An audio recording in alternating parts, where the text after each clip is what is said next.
So at the outset, thank you for joining this discussion. And it will be rather silly on my part to introduce either the topics or even the speakers that we have today. It's a very formidable panel.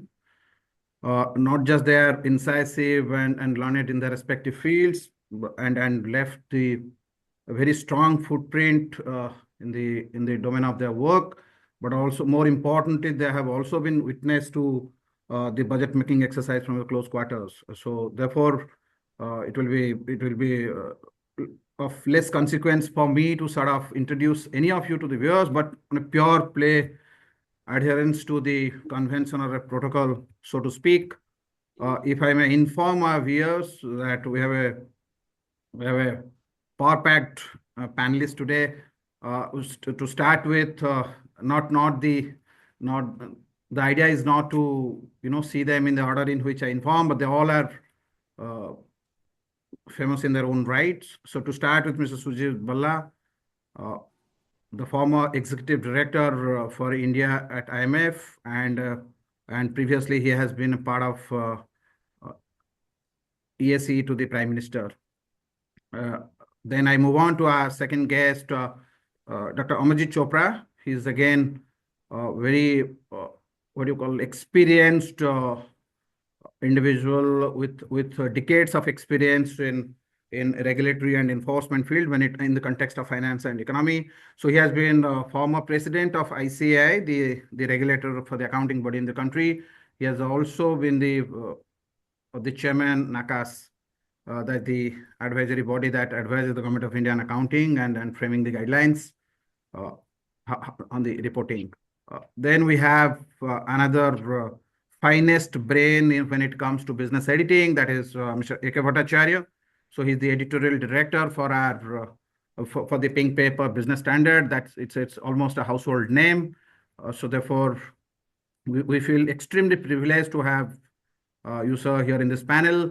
And then we have Mr. Subhrakant Panda. He is the managing director for IMFA. It's pioneering, leading mining and mineral company that operate in the eastern part of the country. Has a very extensive industrial experience, not just from the family he belongs to, even otherwise he has been at the helm of affairs of the FICCI. He has been the president of the FICCI recently. So he brings in the industry exposure, because while in the course of our conversation, we'll obviously delve in a reasonable detail that whether as a country we have been little confused the way we treat our industrialists and the people in those people who are sort of we rely on to create wealth. So I leave it there because there's no much point in introducing the topic to the kind of panelists that we have and the speakers. And we will before we just land to the core discussion, that the panel discussion per se. If I may just sort of give a 3 flash points. That is not to lay down a broad framework of the conversation, because that is not again required, but just to facilitate so that it becomes a little more structured. And however, the spirit of the conversation is not to restrict the speakers to the questions that are framed. They're absolutely at liberty to sort of give their opening remark on the way they see this budget in the current framework, but but in the context of the domestic circumstances as well as the overall geopolitical context. Often we have seen there is an overlapping nature. The overlapping nature of politics and economics. It has an inherent tendency to confuse the analyst. And when I say this, obviously, I'm from here. Naturally, I will move to my first question that is directed to Mr. Bhalla. One of the flash point is the income tax relief that has been part of announcement of the budget. Obviously, that has been a prime cheer point. That has been a biggest takeaway, because the middle class, who form the majority in this country, of late they were sort of they are made to believe that for them tax is more non-reciprocal in nature. They don't get anything in direct return.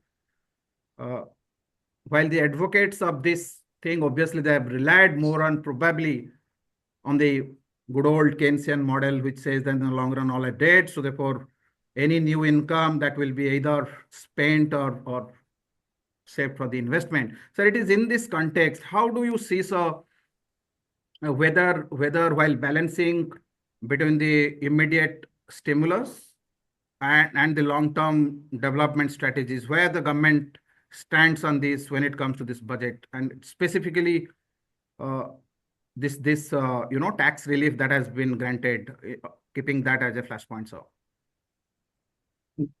Yeah, thank you very much for inviting me to this.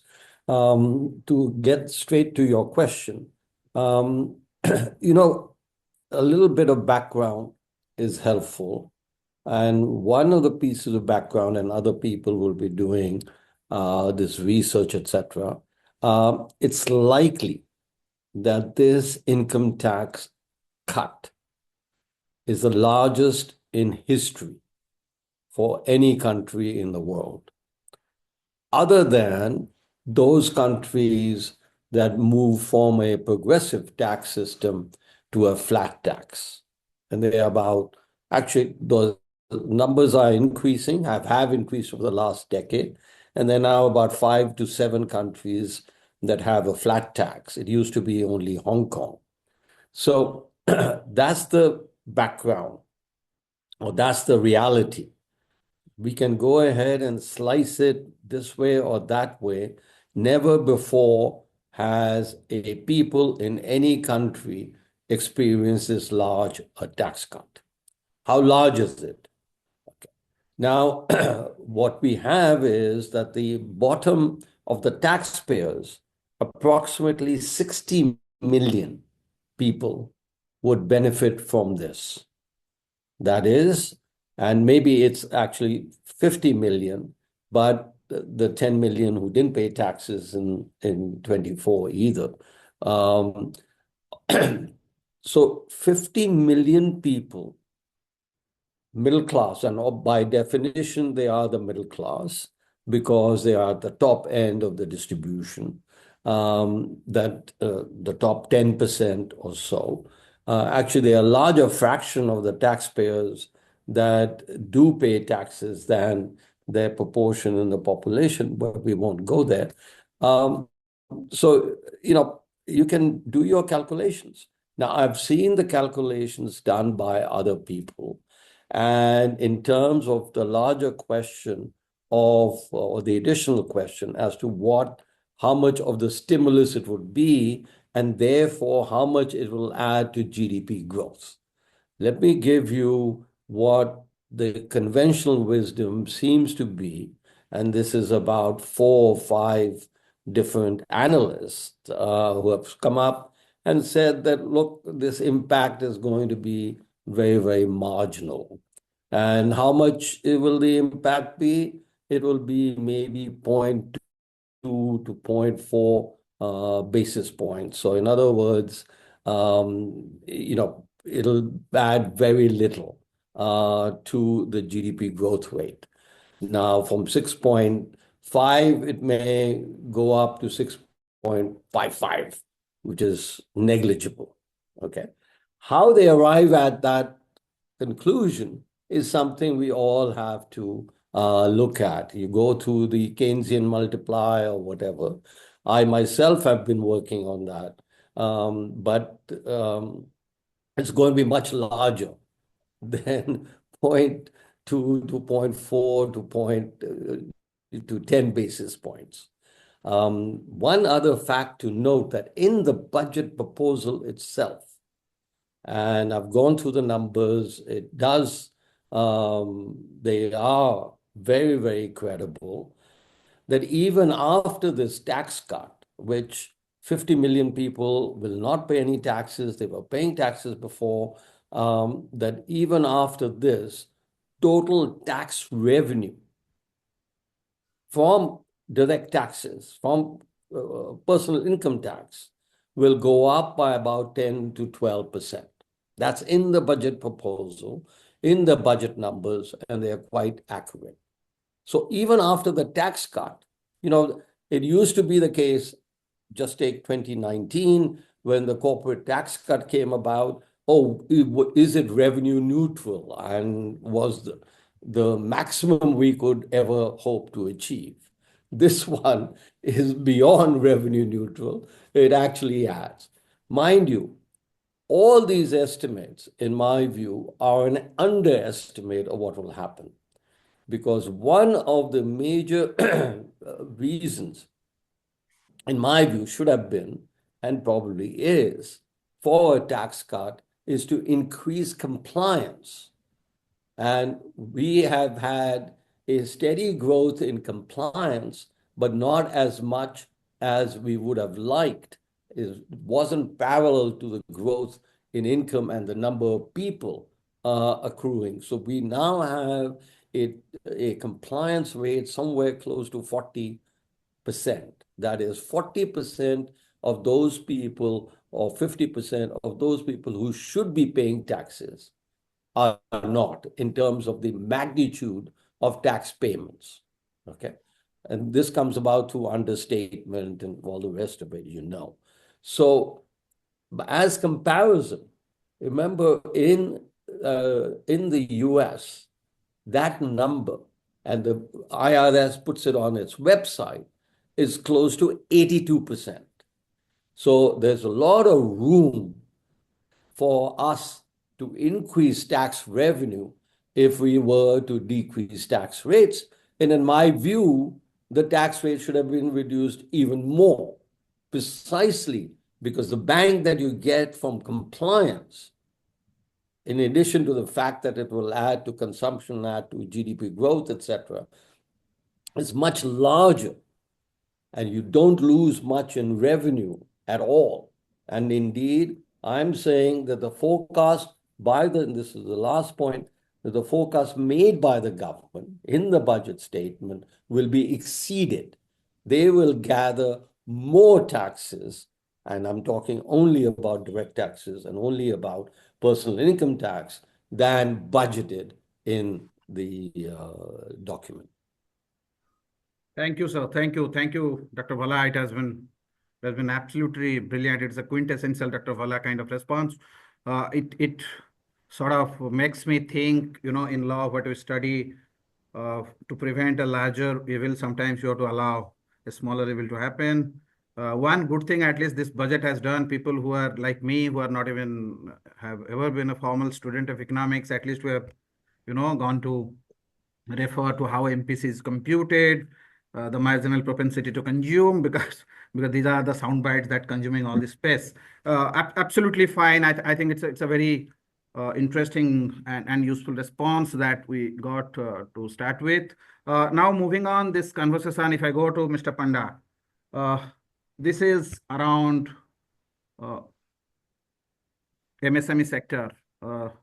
That's touted to be the backbone of Indian economy. That's the essential character of our economy, and this government is known for pledging its solidarity, whether during COVID, even otherwise, in terms of what are their traditional pain points. To start with liquidity, I think government has been forthcoming in address some of them, but I mean, still the jury is out to what extent they have been successful.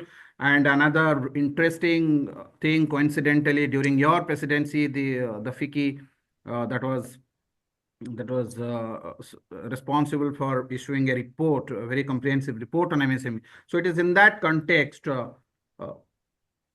mean, no chatter on budget can really be effective without covering that aspect of our economy.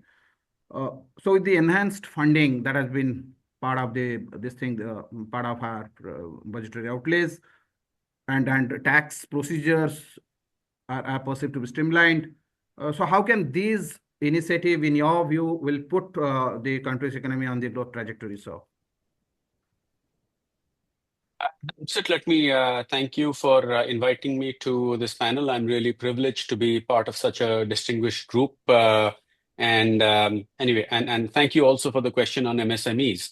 As was pointed out in the budget speech by the finance minister, and as all of the the panelists here, as indeed your viewers would know, that MSME sector is extremely important, not just to India, but anywhere in the world that you look at. I think the MSME sector is always important because it is the backbone of employment. It, in many ways, it carries a lot of the load that is required to be carried in terms of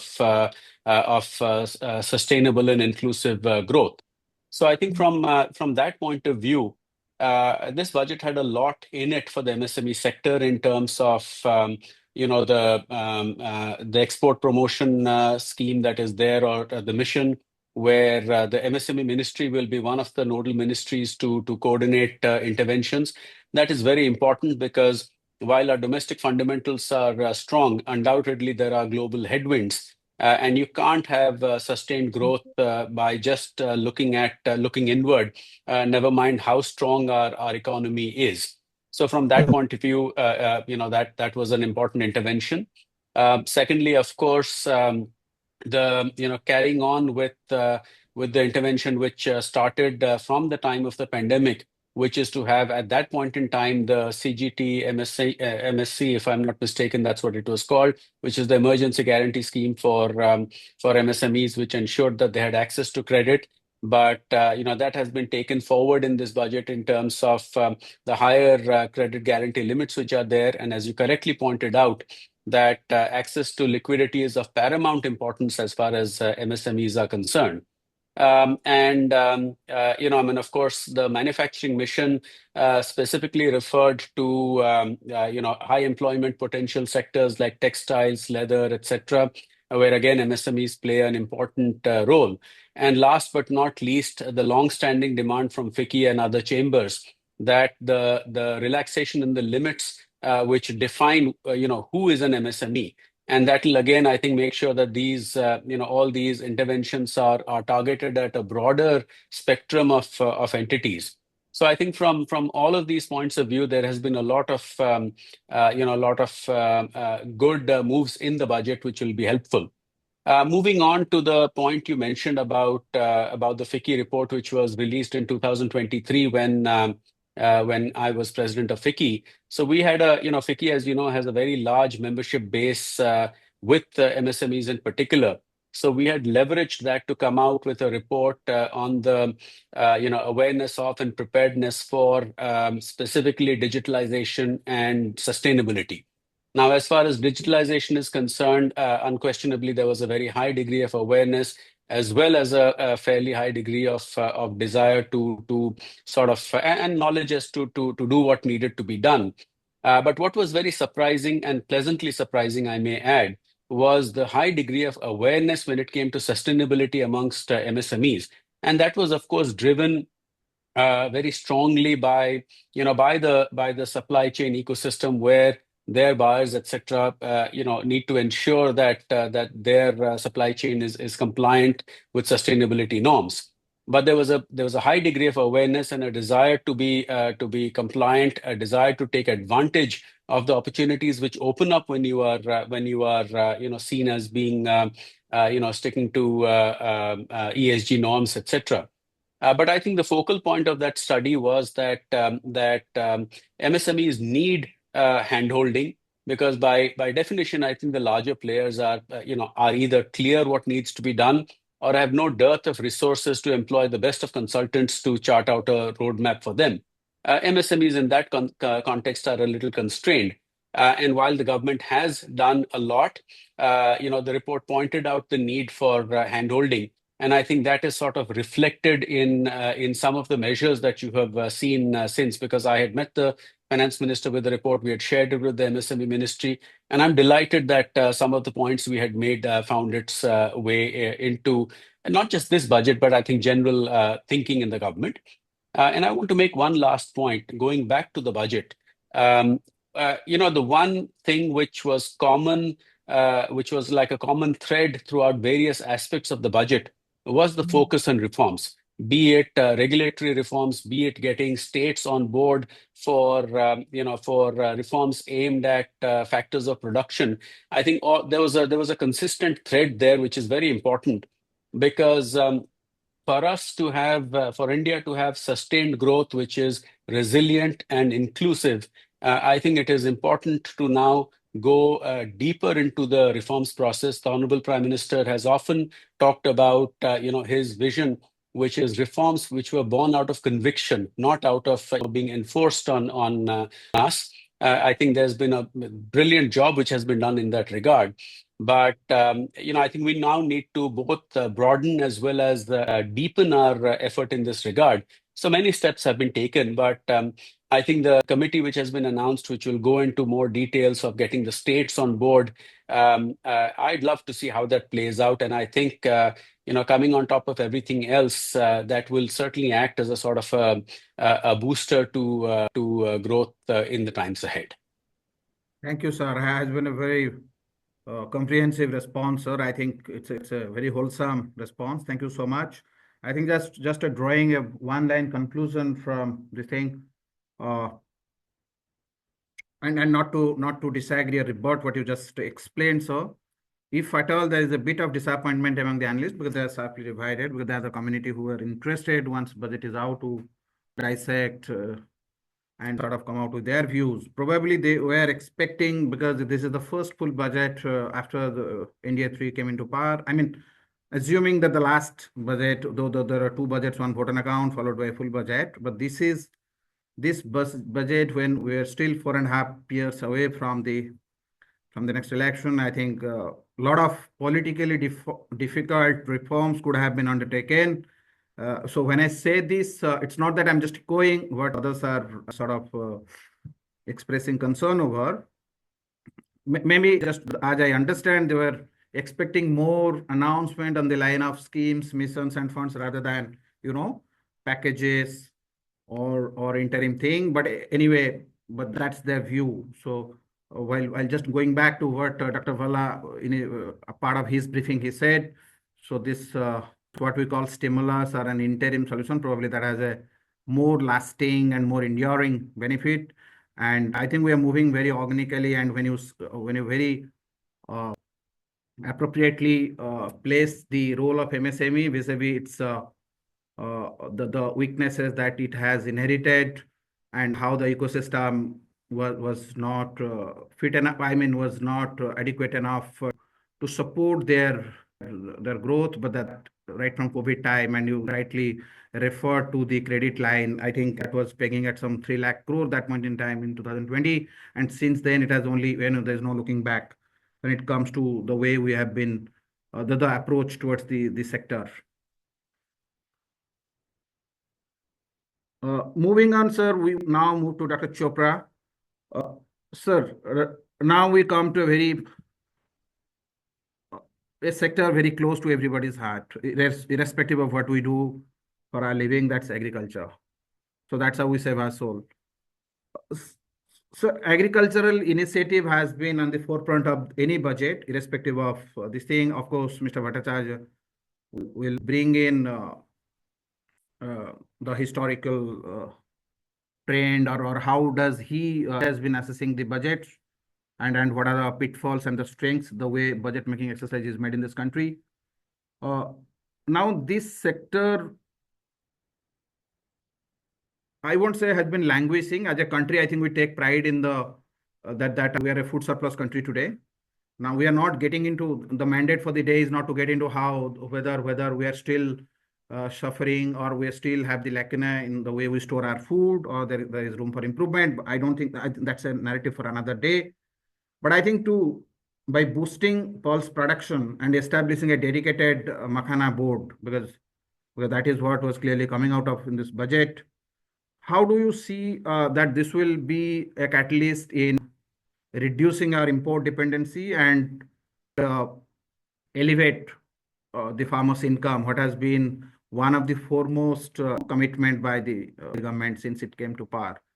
And as an extension to this, I'm sorry for making a little bulkier, the question a bit larger. So it has a close nexus to the unemployment and consumption, because how do those two elements get addressed through these measures? If you could, sir, kindly share your thought. Thank you, Sabya. And of course, being a part of this distinguished panel, I think it is a privilege in which probably people like Mr. Bhalla and Mr. Bhattacharya and Mr. Panda are there. You see, your question with regard to the agriculture, and you set a background with regard thereto. At least I belong to that generation, and I think Bhalla Sahab, Bhattacharya Sahab also belong to that generation, where we have seen in early 60s PL 480, when we didn't have the wheat, and the poorest of the quality, the rejected quality from US used to be landing in India at that particular point of time. And it was a sort of a gesture, kind gesture by USA that they were providing us all that. Then we saw the Green Revolution, we saw the White Revolution, and what we have not seen. I think it has been remarkable progress so far as this country has made over the various decades. We are a food surplus country, there is no doubt about it. But at the same time, the quality has been a concern in some of the areas. Not only the quality, the inflation. Basically, you look at the pulses today, the kind of inflation which is there. We need to improve the productivity, we need to improve the quality, even for the purposes of the export, so far as that part is concerned.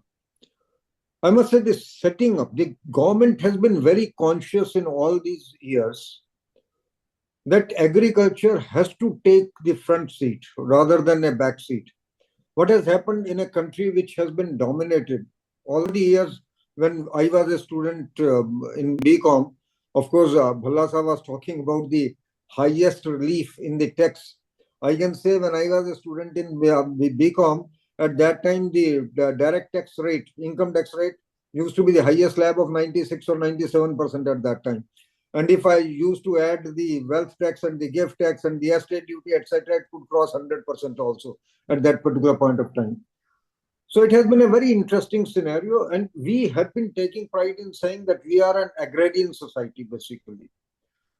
And believe me, when I entered the Institute Council, till last 10 years, we didn't have a accounting standard on agriculture. It is now that we have a standard on agriculture. So agriculture is getting the promotion, and in the last few budgets, the government has been very clear that particularly where with regard to the logistics, with regard to the marketing facilities, with regard to the quality, etc., the agriculture must take the priority. And today also, they have talked about the rural productivity to go up in various districts, and those measures which are being taken as with regard thereto. When you talk the Makhana board, I think this Makhana board is one of the most important measures that can be seen in the budget. It may not be talked about by the people in the streets. It may not be talked about by the people in the middle class. They are only having a euphoria of the tax cuts. But I think this is one of those measures which it is one product which is so good for the health, basically, if you ask me, and where India exports more than 25,000 metric tons every year, and the price of makhana have been going up both domestically and internationally. US and Canada and Australia being the highest consumers so far as this fox nut is concerned. Now, when you look at it, setting up of this, and particularly in Bihar, because Bihar is producing almost 90% of our makhana today, of the total country, because of the Mithilanchal area which they have got, where the water logging, the ponds, etc., may be very high, where the makhanas really are produced. Now, the point is that the government intends by doing this to improve the productivity, to improve the quality, and if the quality improves, the exports will automatically improve. You can be rest assured about it. And of course, the domestic consumption of makhana is also going up. There is absolutely no doubt in my mind. Even the higher classes, the masses in the higher classes are also consuming makhana today on the table. So this is one measure by view of which they will be able, firstly, they have been able to deliver a message to Bihar that yes, we really mean something for you. We are setting up a board for you, wherein the productivity would increase, where the quality will improve, where the facilities would be improved for the production of makhanas, for producing makhanas. So I think this is a very important measure, and whatever you do with regard to improve in productivity or with regard to the exports, ultimately it is going to lead to some kind of an employment, indirectly or directly. I think directly also it will lead to some kind of a more employment, and indirectly also it will lead to more employment. And of course, when you talk of employment, I think one of the factors which was weighing on the mind of the government while producing this particular budget was that in the last quarter, the GDP had actually rate come down. There's no doubt about it. And this had come down because of the lower consumption. They wanted to improve the consumption also. They wanted to improve the demand. So the natural consequence was that you have to make available more money in the hands of the middle class. And when the middle class consumes more, automatically the production would also improve. And when the production improves, the employment would also improve. I think this budget is a directional budget. I don't expect short-term benefits from this budget. Let's be very clear about it. I am definitely expecting long-term benefits from this budget, including in the employment for that particular purpose.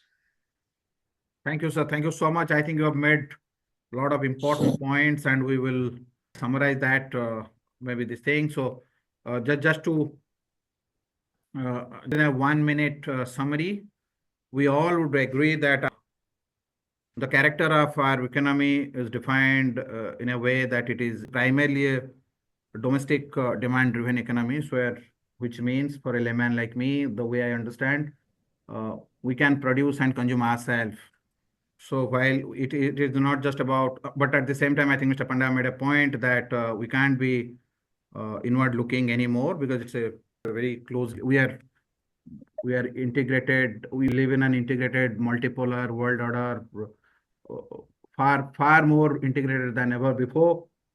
So at the same time, there's a lot of balancing that happens, and we have been witnessing whether it is for our internal affairs or even otherwise to address or to respond to the geopolitical situation. So that's pretty much I wanted to leave my reflection. I think all the points that you made, it's quite resonating. And agriculture, you said that the way we define ourselves, we are an agrarian society. So therefore, while majority of our workforce are deployed in agriculture, but the share of agriculture to the GDP remains low.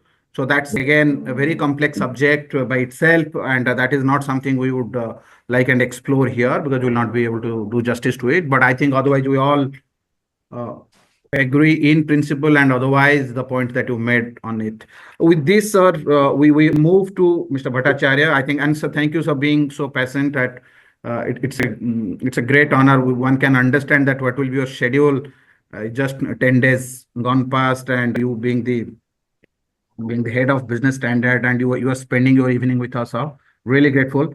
Thank you. Sir, we come to a little rather sensitive topic, okay, slightly away from the pillars within the budget. Rather, it's more of a thematic conversation, a thematic issue that we would like to sort of get your insights. I mean, you can keep it anonymous or the way you would like to deal with.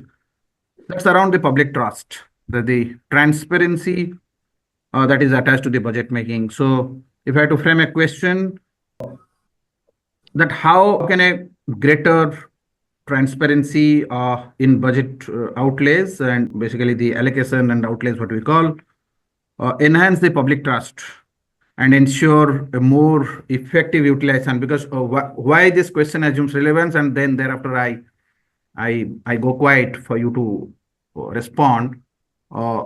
In many occasions, we have seen the money has not been utilized, and at the end of the budget year, and that either the residuals they get carried forward to the next year, or that comes back. So I mean, as per the plan, the expense doesn't go through.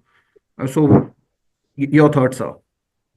Sure. Thank you, Mr. Dash. Thank you. And it's an honor to be part of a panel with such eminent experts, Dr. Bhalla, Mr. Panda, Dr. Chopra, and you.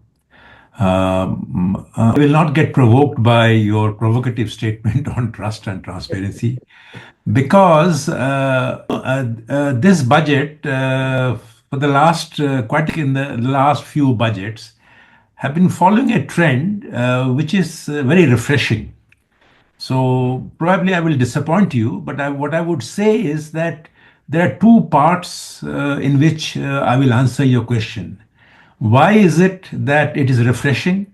Is because the manner in which the last few years this finance minister has husbanded the center's resources is quite reassuring. When I say husbanding of resources, I think that the government has to meet its expenditure and with its revenues and try to reduce as much borrowing as possible as long as it remains committed to its goals of fiscal prudence. Now, if you look at the post-COVID situation, when in 21-22 your so-called fiscal deficit had reached a level of 9.2%, and this year you're going to end at 4.8%, and not just that, next year you're going to reduce it further to 4.4%. So what is happening is that one is the fiscal consolidation program stays intact. Number two, the quality of expenditure continues to get improve, because the quality of expenditure is that what is the rate at which the revenue expenditure is rising and what is the rate at which the capital expenditure is rising. And that trend changed from 2021 onwards, wherein you saw a lower rate of growth in revenue expenditure and a substantially higher rate of growth in the capital expenditure. I'll be surprising you if I said that the government of India's capital expenditure on a CAGR, which is compound annual growth rate, in the last 5 years has grown by 25%. And as Dr. Bhalla said, that 1 lakh crore of revenue has never been given by any government, and he's absolutely right, because I checked, the last big relief was given by Mr. Chidambaram in 1997. Even that was not, even if you take as a percent of GDP, this is a much higher relief. So this is a record level of relief was given. Similarly, the expenditure quality has improved to a point where you have never seen this kind of a capex growth in a space of 5 years, growing by 26% CAGR. So that is what is creating the, I would say, the tailwind for becoming transparent. You are following fiscal consolidation, you are improving the quality of expenditure, you are getting on to a new debt anchored fiscal consolidation program. I might quarrel with the government. I might say that this debt level needs to come down further, but the direction, and as Dr. Chopra said, that it is a directional change, the direction is very clear. So that's what gives me hope.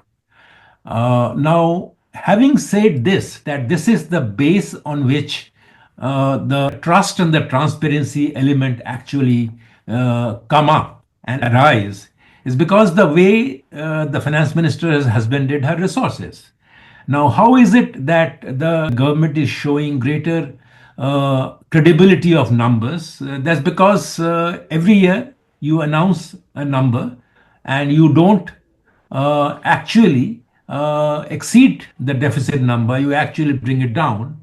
But what is more is that you are no longer, since 2021, that's the post-COVID situation once again, like CapEx, you are no longer hiding many of the things that you were known for doing. Now, that is something which I would say is very important. Now, what do you mean by hiding? The government always does things like off-budget borrowings. Now, there was a time when off-budget borrowings by this government alone till 2020-21 used to be almost close to 0.5% of GDP or 1% of GDP. Now, in other words, your fiscal deficit was actually overestimated, actually, in a sense that your fiscal deficit should have been 5%, you are presenting it as 4% because your off-budget borrowing are there. So from 21-22 onwards, you saw a gradual reduction in that off-budget borrowing. And what is more, that the people of India got to know that what is that level of off-budget borrowing in a completely different statement in the budget documents. Now, there was a statement called number 27, which was introduced, and I think that was a big change in the budget making exercise. Then, 3 years later, which is last year, the government introduced yet another document, which is 27AA. Now, as you know, that the government of India has got many central public sector undertakings which borrow for various projects. For example, National Highway Authority of India, for example, Indian Railway Finance Corporation, they're borrowing for projects that are purely public sector projects, but they are guaranteed by the government of India.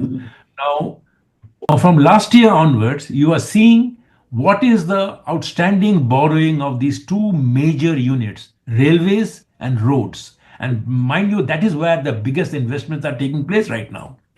So you are now seeing that how the outstanding borrowings of these two public sector borrowings are actually in the books. Because at the end of the day, they are sovereign borrowings because they are completely government-owned companies. So when you see in a public document like the budget that this was the borrowing level, and what you see is that in the last 3 years that borrowing level is coming down. In other words, you are not only seeing open transparency, but also you are feeling good and reassured that your government finances probably are in a better shape.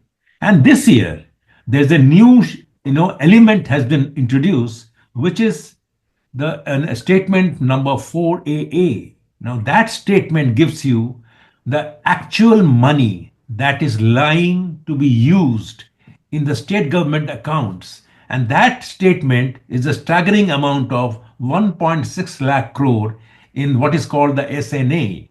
Now that is a synchronized national accounting system. Now that money is being given to the states, but they are lying, but the states are not withdrawing it. So therefore, under the various centrally sponsored schemes. Just for a record's sake, the total value of centrally sponsored schemes is around 4.5 lakh crore in a year. And by the end of December, you had an unused amount of 1.6 lakh crore, is almost like a third of that amount. Now, what you are doing through the budget is you're not only being transparent, but you're also putting gentle pressure on the states and the executive agencies to spend that money. And if you don't spend that money, you should not blame the government for not spending it or not allocating adequately for next year. So I think this is the way in which this budget is very reassuring in my view.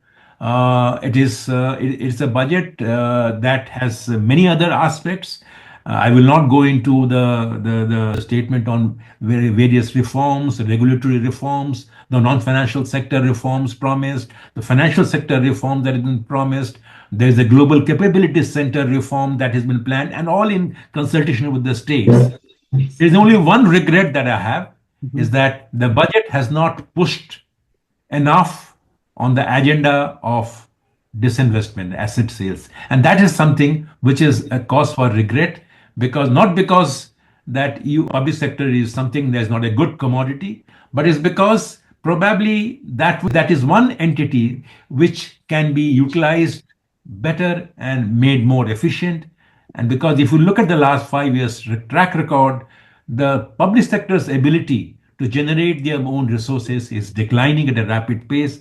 So at a time when these things are not being addressed, not looking at public sector units little more closely and little more efficiently and effectively, maybe through asset sale, not necessarily through asset monetization. Asset monetization is a sidestepping of the issue. Asset sale is tackling it head on. So I will stop there. Thank you. Thank you, sir. I honestly, with your permission, I never expected such a expansive, in fact, in a way, you, sir, and you had every authority to expand the question. I asked a very narrow question, but I think you have surpassed the expectation. And just to, I can't suppress my instinct of summarizing it. You touched upon expenditure quality, and that takes me to not the next question, but more of a passing reference, because the freebies again, we are not. We started with saying that there is a overlapping nature between good economics and good politics. So somewhere that we said the quality of spend, and that no political party can take a moral high ground. So that is something which has almost become, which has been embedded into the ways of working in across political parties. And so what we understand from you, the government has been very committed in improving the quality of this thing. The another thing, I just to build on to what you said, you made very important, just taking the foundational text from you. The debt to GDP ratio for India is far better, far encouraging when you compare ourselves with other countries, including the US, the UK, Japan, even most of the EU countries. Somewhere they range between 150 to 200%, whereas are 80%. But at the same time, the insight that I got in a pre-budget conversation that I had with Mr. Subbarao, that our revenue to GDP ratio is also low. So therefore, we should not draw needless, what do you call, comfort from the fact that the debt to GDP is, that should not be comforting enough.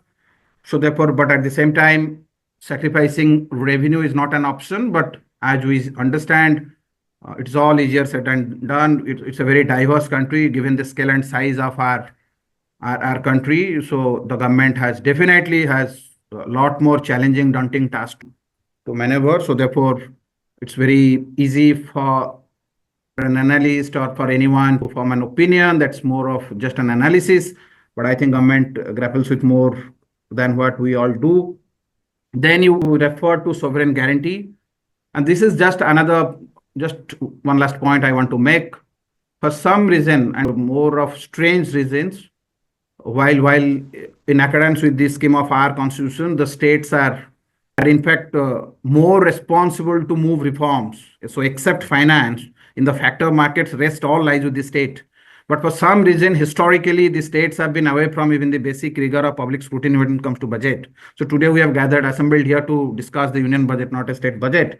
Now the point I'm making, somehow the states also have to come up and sort of own up that even like you said, even the centrally sponsored scheme, the state has a much larger role. In fact, somewhere it more almost closer or sometimes more than 60%. So they're a bigger partner in terms of moving the execution and all the reform that we need. And if we have to take our growth to the next level, and that is what is our aspiration, the states cannot continue to remain timid or shy away from their role play. So in a way, sir, it has been a masterclass, your response. So very grateful for that. We move on to the next thing, next issue, and this time, Dr. Bhalla. So trade and manufacturing. Manufacturing has historically, we have not been great. We have not been great. Please don't form an impression that I'm very negative about this thing. So that is why government, probably the Make in India has been one of the most exciting that has happened in this country. And I think we're scoring very high on that. And it is evident enough whether our defense exports, and there have been enablers like PLI, the liquidity support, and even the extending the safety net to the in the unorganized sectors. These all are very important ingredients to make that happen. So in that context, sir, if we have to grow, we have to make our product world class. Okay, and so I think somebody made a reference to that. We have to be quality conscious because. And just before I hand over the mic to you, sir, while we all agree that the Ricardian theory of comparative advantage is rapidly getting replaced with the competitive advantage, but I think we all would agree in this room that they both coexist. But there are people who are cost conscious, there are people who are quality conscious, so we have to cater to both. So it is in that context, the question to Mr. Bhalla would be, in the R&D side, the research and development, which is the precursor to the manufacturing, there has been an allocation of hoping 20,000 crore, and there are fellowship announcement of massive some 10,000 research fellowship. So how you view these two announcements to bolster India's long-term technological competitiveness, because that will give us an edge over others. We are not even getting into China plus one, which we have been talking about for a long time. But all that we know that we have what I think 91 when Dr. Singh presented his budget, he remembered the famous quote by Victor who said that no power can stop an idea whose time has come. So while India is continues to be acknowledged as a bright spot, but still there are nervous factors. Certain things are internal to us. We are within control. Certain things we are not. So how do you see that happening, sir? How is it is unfolding so? Yeah. Thank you very much. I will answer your question, but first I want to comment on the rich discussion and comments that have been made. 2 points in that regard. One, you said that the former RBI Governor Subbarao had said that our revenue to GDP is low. And I would like to know what data that is. We need to be honest with our data and our views. As this panel has been, our tax to GDP ratio is close to or exceeding the tax to GDP ratio of almost all countries in East Asia, many countries in Latin America, and equal to that of the USA and Korea. So the next time you talk to anybody, and I would like to get anybody else's comments, we are 20% of GDP in our tax to GDP. We are taxing too much.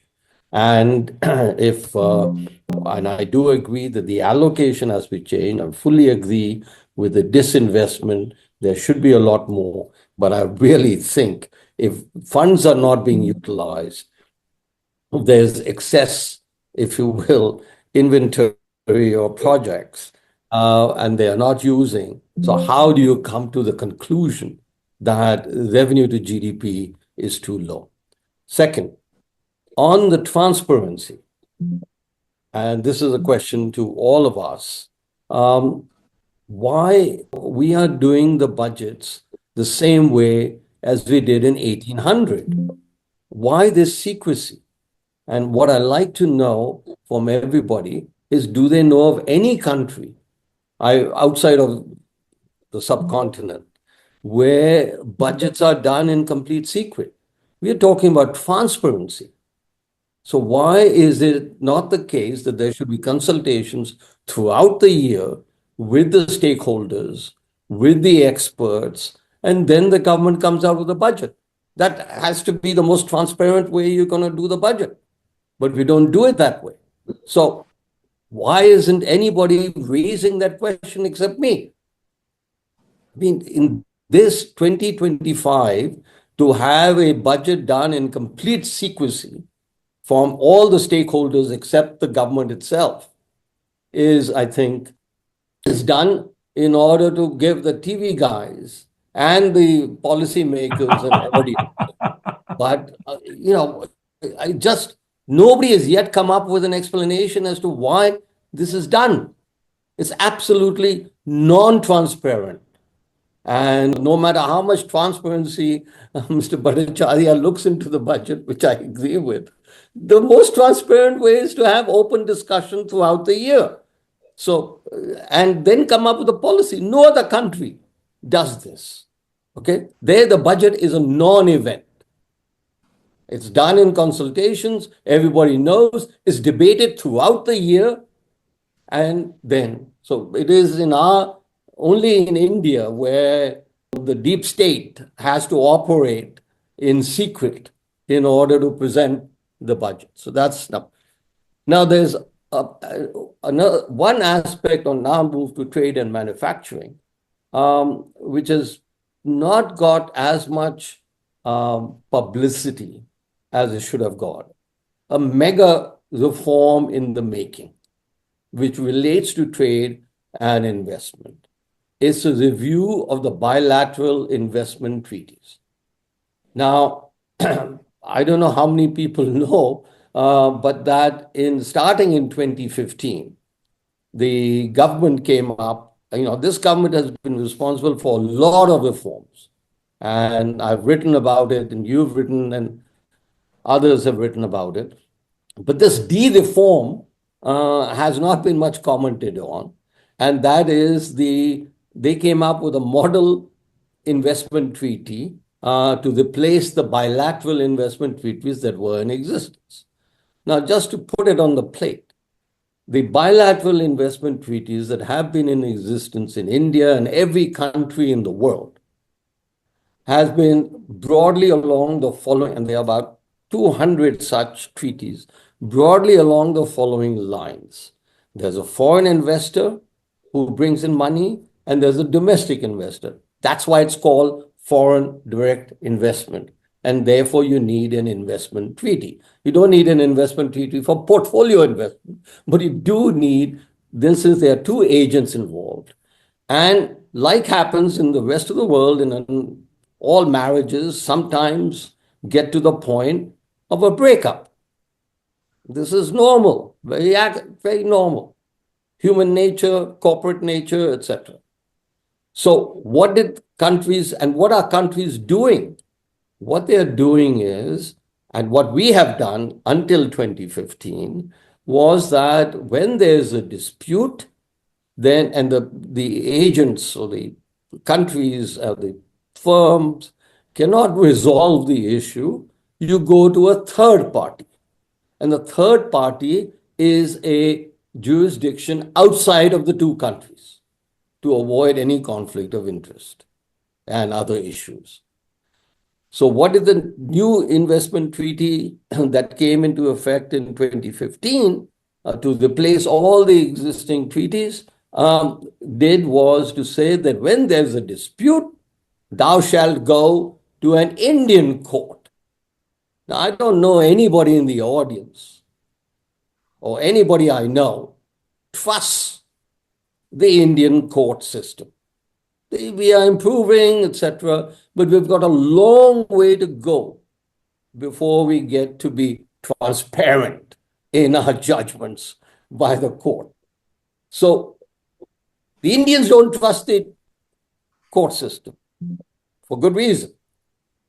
And now we're expecting the foreigners to invest to trust the court system in India. So what do the foreigners do? In 2014, 15, and even in the last few years, FDI as a percent of GDP has been somewhere close to 2.5%. And the reason, even though this bilateral investment treaty, new treaty was offered by the government of India, it didn't come into effect until all the other, for the individual countries, firms involved, until the old treaty had expired. By 2021, 22, most of the treaties had expired, and FDI as a percent of investment in India collapsed to 0.8% of GDP. Last observed in India in 1998 or 99. We've got annual data of FDI as percent of GDP. This was last observed then. So what's the good news? The good news is that the government has set up a review committee to look at their draft or their suggestions for bilateral investment treaty. And I think if anything will really gear up, and I'm very optimistic, the fact that they've set it up, they recognize there is a problem. And so I think this will do wonders for our trade and investment and GDP growth in particular, because I am a big believer that with foreign direct investment doesn't bring you money. That's not what we need. Technology. And that is what FDI does. And hopefully we will continue to do that in the next, it'll be reformed soon, I hope. Thank you. I'm sorry, I have to leave Mr. Bhalla, Mr. Chopra, Mr. Panda, Mr. Dash. Thank you. I will leave. Thank you Bye-bye. so much, sir. Thank you so much. Really appreciate you joining, sir.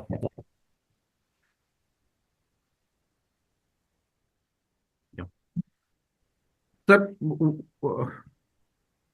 sir, I think someone told once that the best way to immunize oneself against getting exposed in something, to keep quiet. So I prefer to keep quiet because economics is a subject which has always been quite intimidating to me. So therefore, a person of your experience, expertise, it is best just to learn, sir. It has been absolutely brilliant, sir. I'll go back and do my homework, and I absolutely, it has been quite erudite as always. We move on to Mr. Panda. The second issue that we want to explore with you is on, and again, another important aspect, that is the employment and innovation. They both are quite integrated. And this budget, we have seen that there has been some important announcement in terms of extending tax incentive for startups, and also it has enhanced the social security because we are a company. Sorry, my mistake.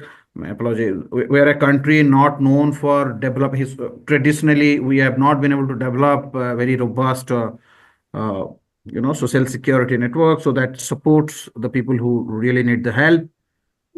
At the same time, the natural expansion in our unorganized workforce is exponential, and they all contribute to our growth and our aspiration.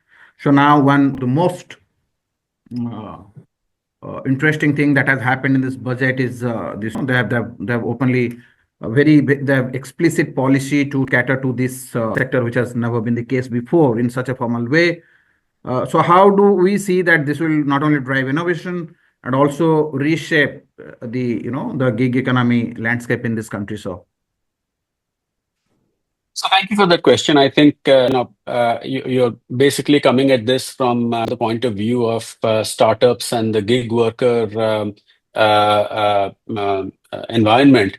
And if I were to first look at startup, I think India has a very, very robust, vibrant startup ecosystem. We are now seeing startups a dime a dozen, many of whom have gone on to become unicorns, many of whom are changing the way we go about living our daily lives. They bring in disintermediation, which is extremely important. They shake up established companies and, in a manner of speaking, get them to be innovative, to hold on to market share. But I think perhaps the most important aspect of the startup ecosystem is that, and this is something that, again, the Prime Minister has talked about, is that, we can't be a nation of only job seekers. Not that there is anything wrong in it at all, but I think it is important to have job creators as well. And that is where I think the startup ecosystem is extremely important for the country, both to bring in that balance between job seekers and job creators, as well as the impact on innovation that startups have.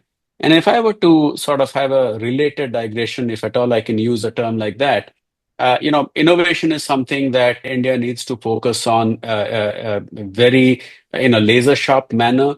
I mean, if you look at it historically, our spend on R&D has not been very significant. That has begun to change in the last 5 to 7 years.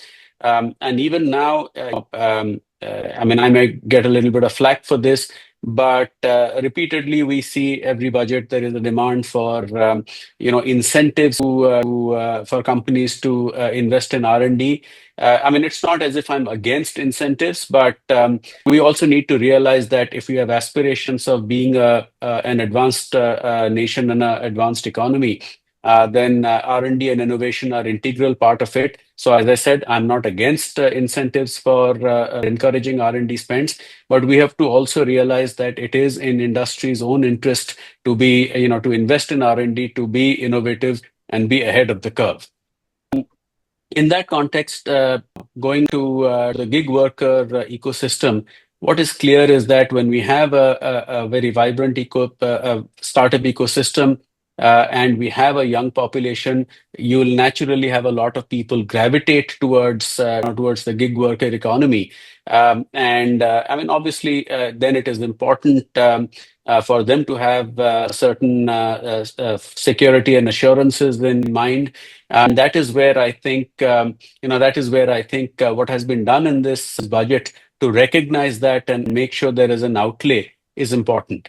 And I'd like to just end with one quick comment, which is that we are not only the world's most populous nation, but also its youngest. And therein lies a tremendous opportunity for us. where if you look at our share of youth as part of the working age population, that's only going to rise. And in an era where most of the developed nations are actually aging quite significantly, there is tremendous opportunity for Indians to be the not just the backroom office of the world, but also look at being part of the growth aspirations of other nations as well by being part of the workforce. And that is where it is essential for us to do. There are various other aspects I could go on about skilling, about education, all of which where government has made significant steps in the last decade or so, that our workforce is employable and ready to go from day one and contributes not just to India's growth and prosperity, but the world at large. Brilliant point, sir. Brilliant point. I think you're spot on when you say the skilling aspect and the aspiration and the potential of the Indian workforce. One has to be incredibly insane to disagree with the point that you made, sir. I think quite resonating. Thank you so much, sir. I think if you can just close with your closing remark, because that's the best thing to sign off. So to start with Mr. Chopra, and then we end with Mr. Bhalla. So 1 minute each. See, this budget has many good points, very frankly, and it is even trying to give boost to the semiconductor industry and the display, wherein certain presumptive taxation has been brought in for the non-resident companies. If they provide certain services with regard to setting up of electronic units, the units which produce electronic goods, and the best part is that whatever they receive in lieu thereof, or whatever income they generate, only 25% of that could be treated as a profit, which is huge benefit. But at the same time, there is one lacuna in that. If you opt for that presumptive taxation, if at all you had any of the carried forward losses or unabsorbed depreciation in the past years, probably that would go away. The government will have to think in those terms, because that will become a big limitation. And that will take away this particular advantage which has been given to this particular industry and to the non-residents. Because this will definitely help the semiconductor industry, the display, and the other electronic goods manufacturing. Yes, sir. Yes, sir. Fair point, sir. I think it's a great point, sir. Over to Mr. Bhalla. Well, I think Mr. Panda had some very, very good points that he made. I agree with him that the firm should increase R&D. But, the firms are rational. They are nicely protected. And they are making profits, easy profits. That's why they're not investing. I don't believe we can implore people to invest. They have to have incentives. And you provide incentives for firms to invest by trying to make them competitive, or they should be competitive. They're not competitive. They're very comfortable with the high tariffs that they are getting. And imported, it's a simple, straightforward question. Simple point, we should be investing more in R&D. I could not agree more. But I don't think it makes any sense to implore the firms to invest more because it's in their own interest. If it was on their own interest, they would do so. So the reason they're not investing in R&D is because they have bureaucrats have a cushy job. These guys have a cushy living.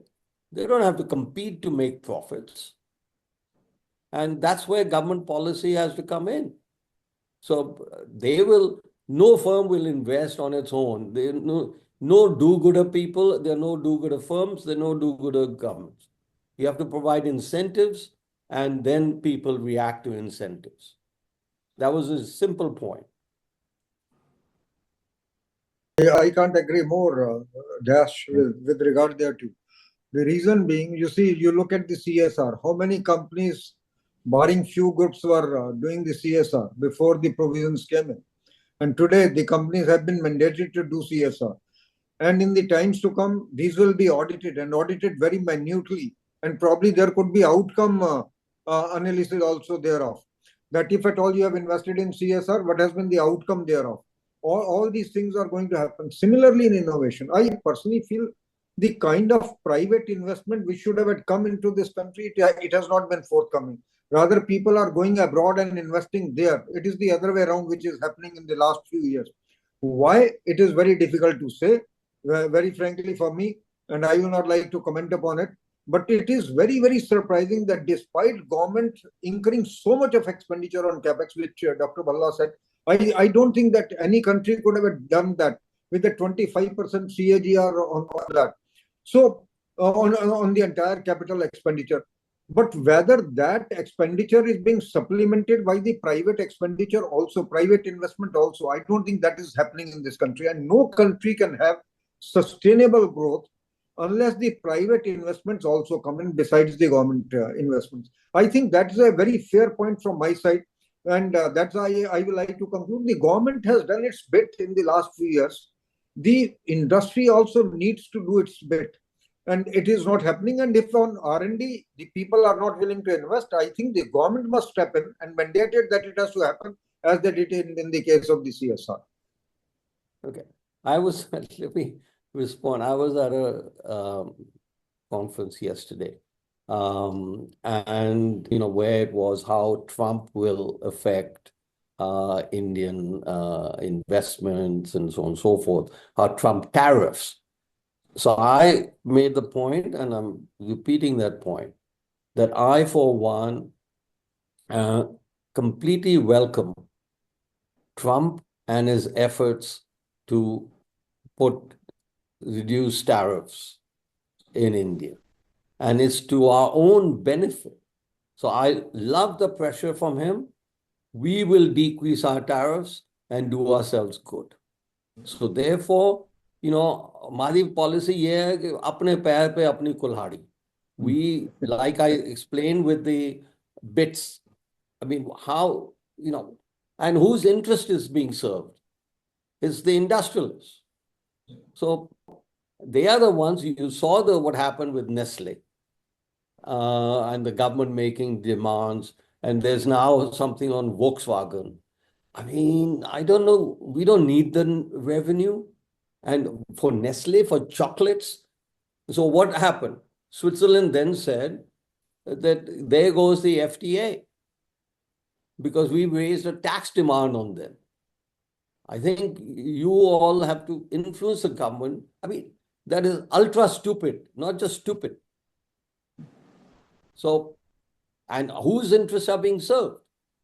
Maybe Britannia, maybe somebody else, I don't know, whoever makes chocolates or is a competitor to Nestle. And these things cannot go unchallenged. They have gone unchallenged. And I think that's why we have to look at policy as to how does it fulfill the reality of what our potential growth is. So we shouldn't be satisfied with the fastest growing country. It's nice, but that's absolutely irrelevant. Our policy should be such that they get us like the Viksit Bharat. That is a goal I completely agree with, is completely achievable. But you have to put the policies in place. And you can't tell people, go ahead and should invest. They're not going to invest. They should invest. Why should I invest? I want to make profits, and the government is handing me profits on a platter. So that's the simple point. We change that, we'll have. Yes, sir. Continue, sir. Continue.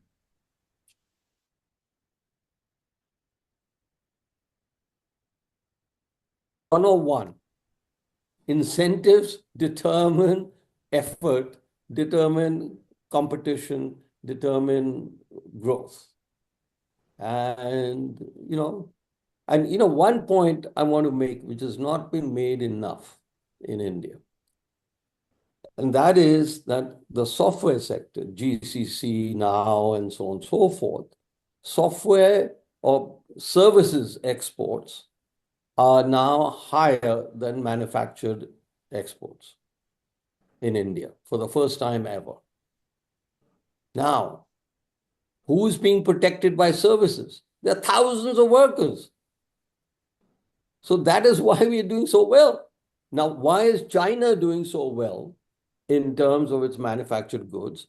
Because it protects the firms. They are provided huge subsidies in order to go conquer the world. That is why China is so good at it. Okay, it's not that they are smarter. The state has provided them with subsidies. And the state has provided us with tariffs. You see the effects. In software, nothing. And we are much better in services exports than China is. So it's a simple. So true. So true. Okay. Absolutely. Thank you so much, sir. Thank you. Really appreciate your time. So, Dr. Chopra, you want to make your closing comments, or are you are quite?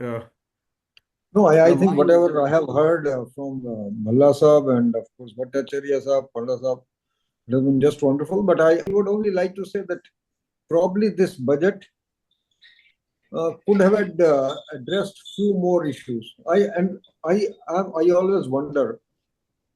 Nobody is trying to touch upon the inequalities of income, wealth, etc., etc. This budget does not touch upon our basic problem, the population. What is our expenditure to actually promote population control? I don't see anything about that. Not even a word, not even a whisper in the budget, so far as that part is concerned. I think somewhere or the other, we need to have it. Of course, it can be said that why should it be a part of the budget? But I personally feel that the government, if, of course, Bhalla Sahab said something and I fully agree with it, that the way we look at the budget, the other countries don't look at it. Nani Palkiwala, I still remember having written in his book that our budget is like a railway ticket which is valid only for 1 year, one trip, basically, just valid for 1 year. So probably that's the kind of spirit in which we look at the budget. But I think budget has to be long term. When VP Singh came in at that time, we were talking of a budget which will be valid for more than 5 years, 3 years. But whatever happened, I don't have to comment upon that. But probably the budget should be good enough for a period of 3 to 5 years. Why it should be every year we need to have a look, and whatever has to happen during the course of the year, let it be a part of the discussion. Let the industry know that it is coming. Why it should be secretive? And when it is secretive, somebody will make profit out of it and somebody will lose out of it, basically. I don't think that has to be the intention of the budget under any circumstances. You make a recommendation to the government. If the government is not accepting it, is not accepting. And let the government say that we are not accepting this particular recommendation. And if they are accepting, let them say in beginning, we are accepting this recommendation, so that everyone knows about it, that it is going to happen. Then a particular group will not be able to make profits out of it, or a particular individual not be able to make profits out of it. The capital market would know as to what is going to happen in this. That is very, very important. I fully concur with whatever Bhalla Sahab said with regard to it. Thank you so much, sir. Thank you. Really appreciate your time, and it has been super educational for me personally. I'm sure the once we host it on the media platforms, including the social media, it will be, there are enough takers for any quality discussion that we just started with. While the jury is still out, we all sort of came to a common point that budget 2025 that balances the fiscal prudence with growth ambitions. Like Dr. Chopra mentioned, that's a directional budget. I think Mr. Bhalla, through his briefing, he navigated us through a lot of complex nuances that otherwise escape our attention when we try and read, look at, because we all are not trained economists. Obviously, I'm not referring to Dr. Chopra. So you come with, I mean, extensive experience. You have been at different roles, but for me and the people who are much behind in the learning curve, it has been very insightful, sir. We also spoke on the focusing on tax relief. I think the way it was contextualized as part of our conversation, that has sort of expanded, broadened the horizon in which this has been seen ever since this announcement happened.